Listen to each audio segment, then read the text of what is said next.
Hello and welcome to our podcast. I'm Ada, and today we have a great topic to discuss that will help you improve your English listening skills. Hi everyone, I'm Jake. Today's conversation will focus on travel experiences and dream destinations, a fun topic that can boost your speaking and listening abilities. Traveling opens up new worlds and helps us practice English in real situations. It's important because it expands your vocabulary and understanding of different cultures. Let's start with some key vocabulary about travel. Words like itinerary, sightseeing, accommodation, and backpacking. These can come up often in conversations about travel. For example, your itinerary is your plan for a trip, including places to visit and activities.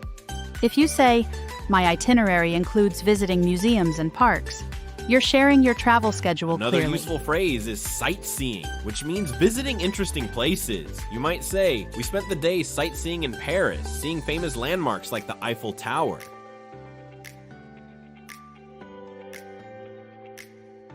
And accommodation means where you stay during a trip. It could be a hotel, guest house, or even a hostel. Saying, "Our accommodation was near the beach," gives listeners a clear idea. Let's talk about backpacking. It means traveling with just a backpack and often on a budget. It's popular among young travelers and can be a great way to explore countries up close. Now, think about how you might use these words in real life. For instance, if you meet someone who loves travel, you can ask, "What's your dream destination?" Or, "What's on your itinerary for your next trip?"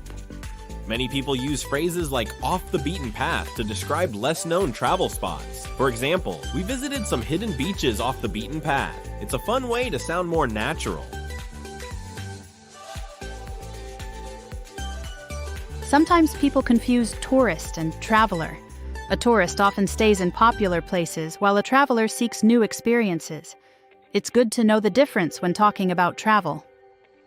A common mistake is mispronouncing place names or travel terms. For example, itinerary is pronounced like it-unar-e, not in oter-ori. Listening carefully helps with correct pronunciation. Also, pay attention to body language and tone when someone talks about travel.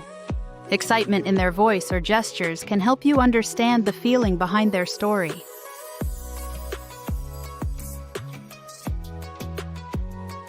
If you don't understand something, it's okay to ask for clarification. You can say, "Could you explain what you mean by that?" Or, "Can you say that again, please?" This helps improve your listening.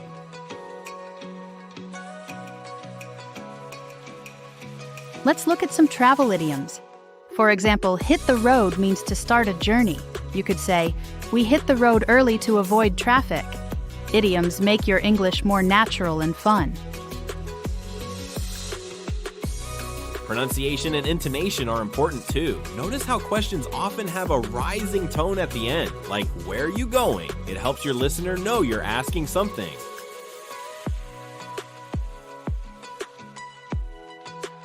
To improve your vocabulary, try reading travel blogs or watching videos about destinations. This will expose you to new words and phrases in context, making them easier to remember.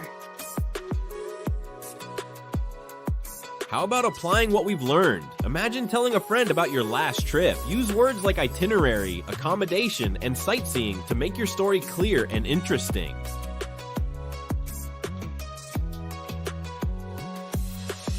Have you ever been to a place that was off the beaten path? Sharing those experiences helps practice your English and shows your unique travel stories and personality.